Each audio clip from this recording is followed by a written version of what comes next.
हाय दोस्तों। मैं हूं साबिर ख़ान और आज काफ़ी इम्पोर्टेंट टॉपिक है हमारे लिए डिस्कस करने के लिए। और टॉपिक जो कि आपकी स्क्रीन पर है कि ये जो CTET है, सेंट्रल टीचर एलिजिबिलिटी टेस्ट, क्या वो महाराष्ट्र में वैलिड है। इसका मतलब ये कि क्या अगर आप CTET अगर पास है तो क्या आपको महाराष्ट्र की जो स्टेट गवर्नमेंट की जो टेस्ट होती है जिसे महा TET कहा जाता है, तो वो भी देने की ज़रूरत है या नहीं है। तो थोड़ा देखते हैं इसके बारे में। पहले समझ लेते हैं कि ये TET मसला क्या है। जो TET है, 2009 में एक कानून पास किया गया था जिसका नाम था राइट टू एजुकेशन एक्ट, जिसमें क्लियरली मेंशन किया गया है कि जो भी टीचर होंगे जो प्राइमरी लेवल पर वो जो टीचिंग प्रोफेशन में आना चाहते हैं, यानी प्राइमरी टीचर बनना चाहते हैं, तो उनमें एक मिनिमम एलिजिबिलिटी क्वालिटी होनी चाहिए। एक मिनिमम एलिजिबिलिटी क्वालिटी इसलिए होनी चाहिए ताकि वो बच्चों को क्वालिटी एजुकेशन दे सके। तो उसी से निकल के आया कि टीचर एलिजिबिलिटी टेस्ट, एक टेस्ट ली जाएंगी जिससे चेक की जाएंगी कि वो मिनिमम एलिजिबिलिटी टीचर में है या नहीं है। तो जो भी प्राइमरी एजुकेशन में जॉब करना चाहिए तो वो आपको TET पास होना कंपलसरी है, आप कोई भी स्कूल में हो। तो ये जो स्कूल्स होते हैं प्राइमरी एजुकेशन प्राइमरी लेवल के, तो इनका जो डिज़ाइन है किस तरह रन होते हैं थोड़ा देखते हैं। जो भी स्टेट गवर्नमेंट अपने अपने स्कूल कंडक्ट करती है और सेंट्रल गवर्नमेंट भी अपनी तरफ से कुछ स्कूल है जो वो उनका मतलब एडमिनिस्ट्रेशन पूरा देखते हैं। तो जो स्टेट्स में होते हैं, जैसे महाराष्ट्र में, तो महाराष्ट्र में जिला परिषद के स्कूल होते हैं जो कि गांव-गांव में होते हैं। म्यूनसिपल कॉरपोरेशन के भी स्कूल है, शहर में होते हैं, बड़े बड़े शहर में। छोटे शहर है तो वहाँ पर काउंसिल है तो वहाँ पर होते हैं नगर पंचायत में। और सारे प्राइवेट एडेड स्कूल, सारे जो प्राइवेट है जिसको गवर्नमेंट एड देती है, वहाँ पर सब जगह पर आपको TET पास होना कंपलसरी है। अब महाराष्ट्र की महा TET आपको देना पड़ेंगे यहाँ पर जॉब करना है तो। वैसे ही सेंट्रल गवर्नमेंट के ये वाले कुछ स्कूल है जो हमें पता है। पहला है EVS है, मिलिट्री स्कूल हो गए, एकलव्य स्कूल जो कि अभी आई थिंक पिछले दो नंबर के, यानी कि आई थिंक 19 के बजट में इसे डिक्लेयर किया गया था। ये एकलव्य स्कूल क्या है, ये इस पर हम बाद में डिस्कस करेंगे, बट सेंट्रल गवर्नमेंट के अंडर में कंडक्ट होने वाले स्कूल है। और हमारे नवोदय विद्यालय हो गए। तो ये सारे स्कूल सेंट्रल गवर्नमेंट, इनका एडमिनिस्ट्रेशन सेंट्रल गवर्नमेंट देखती है। तो यहाँ पर अगर आपको जॉब चाहिए तो आपको CTET पास होना पड़ेगा, CTET। अब आप लोग महाराष्ट्र में इन जगह पर जॉब करना चाहते हैं तो महा TET पास हो गए तो इतना इनफ है। जैसे कि सेंट्रल गवर्नमेंट में जो चाहते हैं तो वहाँ पर CTET पास हो गए तो इतना इनफ है, नहीं। ये सब एलिजिबिलिटी टेस्ट है। अगर आपको यहाँ पे जॉब चाहिए तो ये पास होने के बाद में और एक एग्ज़ाम देना पड़ता है, तो वो रिस्पेक्टिव जो इंस्टीट्यूशन है वो ले लेंगी।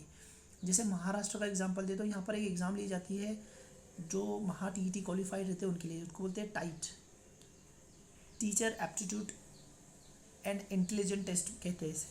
तो इसे टाइट कहते हैं महाराष्ट्र में। इसे अभियोग्यता चाशनी भी कहते हैं। तो आपको महाराष्ट्र में अगर जॉब करना है तो TET, महा TET के साथ महा TET पास होने के बाद में टाइट के एग्ज़ाम भी देना पड़ेंगे, तब आप जाकर यहाँ पर जॉब कर सकते हैं। तो ये सब TET सिर्फ एक एलिजिबिलिटी क्राइटेरिया है।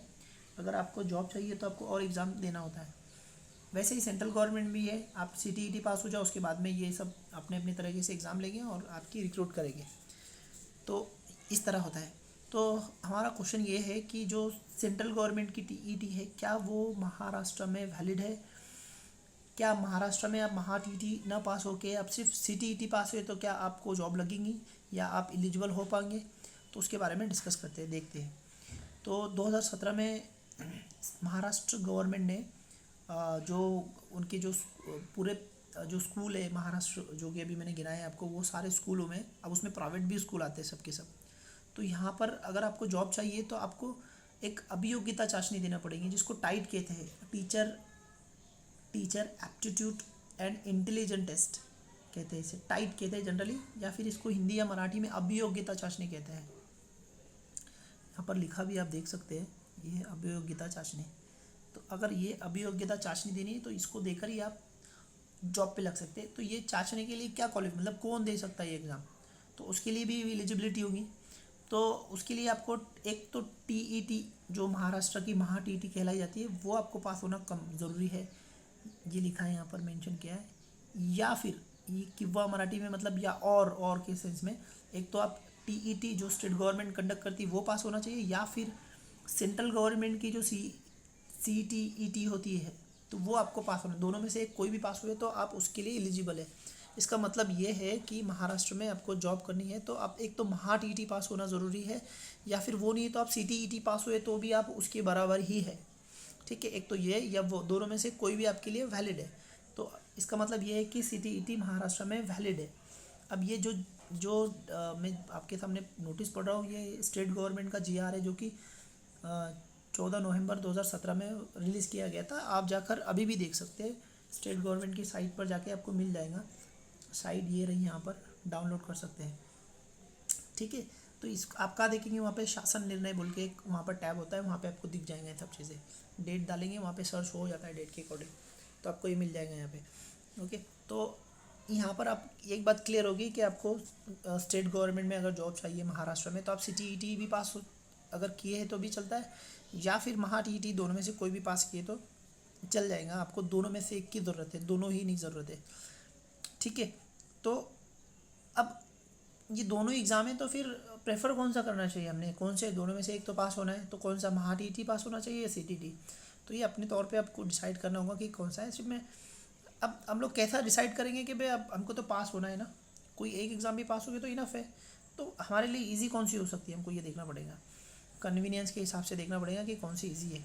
तो मैं आपको थोड़ा इसका जो एग्ज़ाम का जो पैटर्न है वो थोड़ा कंपेरेटिवली बता देता हूँ ताकि आपको डिसीजन लेने में आसानी होगी। तो दोनों ही के पेपर फर्स्ट है और दोनों के ही पेपर सेकंड है। तो मैं एक पेपर का बताऊँगा, सेकंड पेपर इससे सिमिलर ही है, आप एक अंदाज़ा लगा लेंगे उसको लेकर। ओके, तो पेपर फर्स्ट में महा टीईटी में 30 मार्क्स के लिए यानी 30 मार्क्स के लिए इंग्लिश ग्रामर जो है लिया जाता है। अब इंग्लिश ग्रामर में 25 क्वेश्चन जो होते हैं वो ग्रामर के होते हैं, और एक 5 मार्क्स के लिए कॉम्प्रहेंशन आता है जहाँ पर पैसेज दिया होता है, आपको वो पैसेज रीड करना रहता है और उसके जवाब देने रहते हैं जो कि सबको पता होता है। उसके बाद में मैथ और रीजनिंग है 30 मार्क्स के लिए। आप जो भी आपने सेकंड लैंग्वेज ऑप्शनल में ली हुई है, हिंदी उर्दू मराठी जो भी है, तो उसके लिए 30 क्वेश्चन रहेंगे वहाँ पे। वही 25 जो रहेंगे क्वेश्चन ग्रामर पे रहेंगे और एक कॉम्प्रहेंशन का पैसेज रहेगा। ये 30 मार्क्स के लिए यहाँ पे साइकोलॉजी होंगी आपका, पूरी डिटेल साइकोलॉजी। और ये 30 के लिए क्या होगा आपका, साइंस, सोशल साइंस, यानी कि आपको साइंस, जनरल साइंस जो हमारा साइंस है वो, उसके साथ साथ आपको हिस्ट्री, ज्योग्राफी और पॉलिटिक्स का भी स्टडी करना पड़ेगी। तो इनको मिला के 30 मार्क्स होते हैं। अब जब आप सीटीटी की बात की जाए तो यहाँ पर थोड़ा सा पैटर्न बदला हुआ है। जैसे वहाँ पर इंग्लिश ग्रामर था तो यहाँ पर इंग्लिश ग्रामर नहीं है, 15 मार्क्स के लिए इंग्लिश पैडागोजी है। अब पैडागोजी क्या है मैं आपको बताता हूँ बाद में, पहले हम समझ लेते क्या है। और 15 मार्क्स के लिए आता है 2 पैसेजेस आते हैं जिसमें कॉम्प्रहेंशन रहता है। तो 15 मार्क्स आपको कॉम्प्रहेंशन मतलब पैसेज रीड करना है और उसके जवाब देने हैं, इस तरह किया जाता है। सेकंड, मैथ और रीजनिंग के लिए 15 क्वेश्चन रहते हैं सिर्फ, और 15 मैथ पैडागोजी के लिए। वैसे ही दूसरी जो लैंग्वेज रहेंगी उसमें भी 15 क्वेश्चन रहेंगे, वो भी किसके रहेंगे, कॉम्प्रहेंशन के रहेंगे, यहाँ पे कोई ग्रामर नहीं होगा। और 15 मार्क्स जो होंगे तो पैडागोजी के होंगे। सीडीपी ये आपकी साइकोलॉजी की तरह ही है, चाइल्ड डेवलपमेंट साइकोलॉजी होता है। तो सीडीपी ये एक 30 क्वेश्चन होते हैं इसमें। उसके बाद में ईवीएस, तो ये इन्वायरमेंटल साइंस के लिए जो हमारे 3, 4, 5 की जो एनसीईआरटी की किताब है, तो वहाँ से जो किताबें से सवाल आते हैं, बहुत इजी होता है, सबको पता रहता है। तो 15 क्वेश्चन वहाँ से आते हैं और 15 क्वेश्चन आपके पैडागोजी के आते हैं, इंग्लिश पैडागोजी के 15 क्वेश्चन आते हैं। अब यहाँ पर आपको हर सेक्शन में आपको पैडागोजी दिखेगा। तो पैडागोजी एक्चुअली है क्या, ये पर्टिकुलर सब्जेक्ट, जो भी सब्जेक्ट है उसके अकॉर्डिंग एक बच्चे की साइकोलॉजी या फिर उसका डेवलपमेंट किस तरह होगा उससे रिलेटेड बहुत सारे कंसेप्चुअल और अप्लाइड क्वेश्चन होते हैं। तो ये मतलब बहुत कंसेप्चुअल होते हैं और उतने मुश्किल नहीं होते हैं, आसान होते हैं। तो और कम सिलेबस होता है इसका, बहुत पढ़ने की ज़रूरत नहीं पड़ता। एक पर्टिकुलर कंसेप्ट रहती है और उस ड्यूरेशन के कुछ फैक्ट्स होते हैं, तो बहुत ज़्यादा सिलेबस तो नहीं है बट आसानी से कवर होने जैसा है। तो अब थोड़ा इनको कंपेरेटिवली देखते हैं। थोड़ा देखो, यहाँ पर इंग्लिश ग्रामर के 30 क्वेश्चन है। 30 क्वेश्चन मतलब ग्रामर ऑलमोस्ट पूरा ग्रामर पढ़ना पड़ता है आपको। 25 क्वेश्चन ग्रामर्स के आते हैं और 5 क्वेश्चन जो होते हैं तो आपकी कॉम्प्रहेंशन के होते हैं। तो 25 के लिए पूरा ग्रामर पढ़ना है आपको वहाँ पर। बट यहाँ पर क्या है, 15 मार्क्स के लिए आपकी क्या है, पैडागोजी है, जो कि उतना नहीं पढ़ना है, कंसेप्चुअल है और आसान होता है कंपेरेटिवली। कंपेरेटिवली आसान होता है और ज़्यादा नहीं होता है। और कॉम्प्रहेंशन तो उधर भी है, 15 मार्क्स के लिए 2 पैसेजेस पढ़ने, वो तो सबको पता होते हैं। अब दूसरा यहाँ पर मैथ और रीजनिंग के लिए यहाँ पर 30 क्वेश्चन दिए गए, जो कि काफ़ी टाइम कंज्यूमिंग है, यानी कि 30 क्वेश्चन सॉल्व करने के लिए काफ़ी टाइम लगता है, और जिनका मैथ कमज़ोर है तो उनको तो बहुत ज़्यादा टाइम लगता है। यहाँ पर सिर्फ 15 ही क्वेश्चन है जहाँ पर मैथमेटिक्स और रीजनिंग होती है, जहाँ पर आपको कैलकुलेशन करने पड़ते हैं। बाकी आपको 15 मार्क्स की पैडागोजी वही उसी तरह है, ये एक तरह की साइकोलॉजी है या चाइल्ड डेवलपमेंट के लिए मैथमेटिक्स से रिलेटेड जो डेवलपमेंट है चाइल्ड की, वो उस पर ध्यान दिया जाता है। तो एक कंसेप्चुअल है, और अप्लाइड क्वेश्चन आते हैं तो आपको समझ में आ गया तो आपको ज़्यादा टाइम नहीं लगता है इसको, और उतने मुश्किल नहीं होते। यहाँ पर दूसरी जो लैंग्वेज है वहाँ पर भी वही हाल है, आपको 25 क्वेश्चन जो है तो ग्रामर डील करना है, पूरा ग्रामर पढ़ना है, और एक कॉम्प्रहेंशन का पैसेज। यहाँ पर CTET में क्या है, 2 वही कॉम्प्रहेंशन के पैसेजेस है और 15 मार्क्स की पैडागोजी है, वही सिलसिला है। और साइकोलॉजी यहाँ पर 30 है, और यहाँ पे ये लगभग सेम है, थोड़ा डीपनेस कभी कभी MHATET की ज़्यादा होती है, बाकी CDP उतना डीप में नहीं होता है, समझ सकते हैं आसानी से। बट जो नीचे वाला सब्जेक्ट है सोशल साइंस और साइंस, 30 क्वेश्चन होते हैं यहाँ से। तो यहाँ पर साइंस और सोशल साइंस मतलब आप समझ रहे हैं ना, साइंस के क्वेश्चन भी आएंगे, उसमें हिस्ट्री की भी आएंगे, उसमें ज्योग्राफी है, आपका पॉलिटिक्स है, तो इन सब के क्वेश्चन आते हैं 30। तो आपको काफ़ी पढ़ना पड़ता है इसका, दो ये आसान होता है बट पढ़ना तो बहुत पड़ेगा। और यहाँ का ऐसा है कि GS में ज़्यादा स्कोर नहीं आता, एक चीज़ हमेशा से रही है। EVS ये बहुत आसान है, इसका बहुत आसान है, यहाँ पर अच्छा स्कोर करना बहुत आसान बात है, क्योंकि 15 मार्क्स के लिए EVS रहता है आपका इन्वायरमेंटल साइंस, जो कि क्वेश्चन आते हैं आपके NCERT के 3rd, 4th और 5th की जो टेक्स्ट बुक है वहाँ से आते हैं, उससे बाहर के नहीं आते हैं। और 15 मार्क्स की पेडागोजी है, तो ये भी वही साइकोलॉजिकल डेवलपमेंट है, EVS से कंसर्न रखे। तो अगर यहाँ देखा जाए तो ये जो है, तो मेरे हिसाब से यहाँ पर पास होना आसान है कंपेरेटिवली MHATET, मतलब CTET मुझे ज़्यादा आसान लगती है कंपेरेटिवली MHATET, क्योंकि MHATET में आपको पूरा ग्रामर डिटेल पढ़ना पड़ता है, जो कि इधर नहीं है। प्लस मैथमेटिक्स के 30 क्वेश्चन है, जो कि बहुत एग्ज़ाम का जो टाइम रहता है वहाँ पर 30 क्वेश्चन सॉल्व करने तक काफ़ी टाइम चला जाता है हमारा, तो फिर काफ़ी प्रॉब्लम क्रिएट होती है। और लास्ट का आपका साइंस और सोशल साइंस, यहाँ पर काफ़ी पढ़ना पड़ता है, जबकि CTET में उतना नहीं है पढ़ने को, और यहाँ पर बहुत अच्छा स्कोर किया जा सकता है, अबोव 25 आराम से किया जा सकता है, और यहाँ पर थोड़ा डिफ़िकल्ट होगा उतना करना। अब मैं आपको ये बता रहा हूँ सिर्फ कंपेरेटिवली CTET आसान है, इसका मतलब ये नहीं कि MHATET बहुत मुश्किल है, ऐसा बिल्कुल नहीं मेरा कहने का मतलब। अगर आप कंपेयर करते हैं तब आपको CTET आसान महसूस होती है, जो कि है भी, और MHATET कंपेरेटिवली मुश्किल है, जबकि वो भी आप पास हो सकते हैं, ऐसा कुछ नहीं कि वो आप पास नहीं हो पाएंगे, ऐसा कुछ भी नहीं है, बट आपको ज़्यादा पढ़ना पड़ेगा और थोड़ा सा कंपेरेटिवली ज़्यादा मुश्किल है। अब सेकंड पेपर में भी वही बातें हैं जो मैंने अभी आपको समझाई, आप देख सकते हैं यहाँ से, इसको पॉज करके देख लेना, आपको समझ में आ जाएगा सब, तो थोड़ा आसान है यहाँ पर।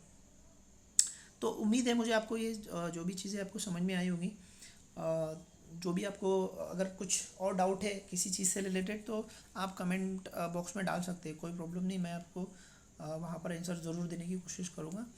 और बहुत ही आपको लगता है कि बहुत सारी डिटेल्स है तो आप कमेंट कीजिए, मैं नंबर भी शेयर कर दूँगा, आप हम डायरेक्ट कम्युनिकेट कर सकते हैं। दूसरी बात ये है कि हमारी जो असर इंस्टीट्यूट है, यहाँ पर हम लोग MHATET और CTET दोनों के लिए बैचेस लेते हैं। MHATET के लिए भी बैचेस चालू है हमारी, और CTET के लिए ऑनलाइन और ऑफलाइन दोनों ही है। तो अगर जो भी इंटरेस्टेड है तो वो कम्युनिकेट कर सकते हैं, कोई दिक्कत नहीं। तो उम्मीद करता हूँ आपको ये सारी डिटेल समझ में आई होगी। ओके, मिलते हैं फिर नेक्स्ट वीडियो के साथ में, कुछ अच्छा टॉपिक के साथ डिस्कस करेंगे। तब तक के लिए अलविदा चाहूँगा मैं आपसे। अल्लाह हाफिज़।